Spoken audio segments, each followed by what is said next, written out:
10 मई को तमिलनाडु के सीएम पद की शपथ लेने के बाद आज यानी 11 मई को विजय डीएमके के प्रमुख स्टालिन से मिलने पहुंचे।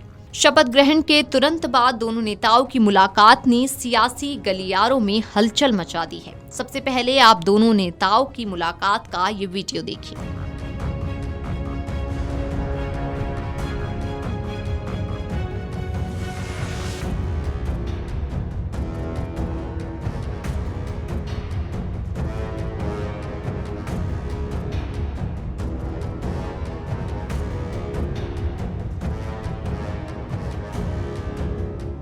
दोनों नेताओं की मुलाकात के बाद सबसे बड़ा सवाल ये है कि तमिलनाडु में विजय ने जिस स्टालिन को बुरी तरह से हराया, मुख्यमंत्री बनने के बाद उनसे क्यों मिलने पहुंचे। फिलहाल इस सवाल का जवाब नहीं मिल पाया है।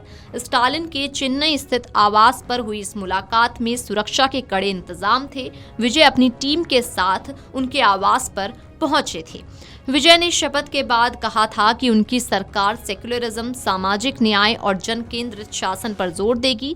स्टालिन को विपक्ष का नेता बनाया गया। ऐसे में खबरों की माने तो विजय की कोशिश है कि डीएमके के साथ तालमेल बिठाकर कामकाज हो। इस मुलाकात से पहले विजय ने स्टालिन पर निशाना साधा था। उन्होंने कहा था कि पिछली सरकार खाली खजाना छोड़कर गई है। राज्य पर करीब 10 लाख करोड़ रुपए का कर्ज है। स्टालिन ने इसका तीखा जवाब दिया था। स्टालिन ने सोशल मीडिया प्लेटफॉर्म एक्स पर लिखा कि सरकार के पास संसाधनों की कमी नहीं है, बल्कि उन्हें जनता तक पहुंचाने की क्षमता और इच्छा शक्ति की जरूरत होती है।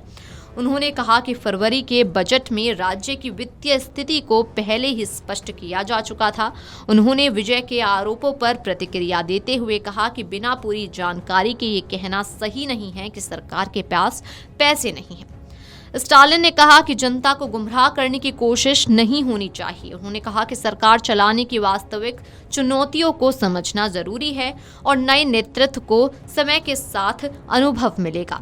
स्टालिन ने कहा कि जिन वादों को जनता से किया गया है उनकी वास्तविकता और प्रशासनिक चुनौतियों को समय के साथ समझा जा सकता है। उन्होंने ये भी कहा कि नए नेतृत्व को शासन के अनुभव के साथ नई इन पहलुओं का एहसास होगा। इन तीखी प्रतिक्रियाओं के बाद दोनों नेताओं की मुलाकात ने कई सवाल खड़े किए। आपको बता दें कि शपथ लेने के बाद इंडोर स्टेडियम में वहां मौजूद भारी भीड़ को संबोधित करते हुए मुख्यमंत्री विजय ने कई बड़ी और अहम बातें कहीं।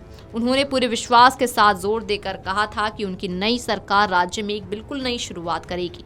उन्होंने जनता को ये पक्का भरोसा दिलाया कि उनका ये नया दौर असली धर्मनिरपेक्ष और सामाजिक न्याय का दौर होगा। विजय ने यह भी कहा कि वो अपना बेहतरीन और सफल सिनेमाई करियर पूरी तरह से पीछे छोड़कर राजनीति में आए हैं। उनका अब एक ही मकसद है कि वो तमिलनाडु की जनता के उस बड़े कर्ज को चुकाएं जो जनता ने उन्हें इतना प्यार देकर दिया है।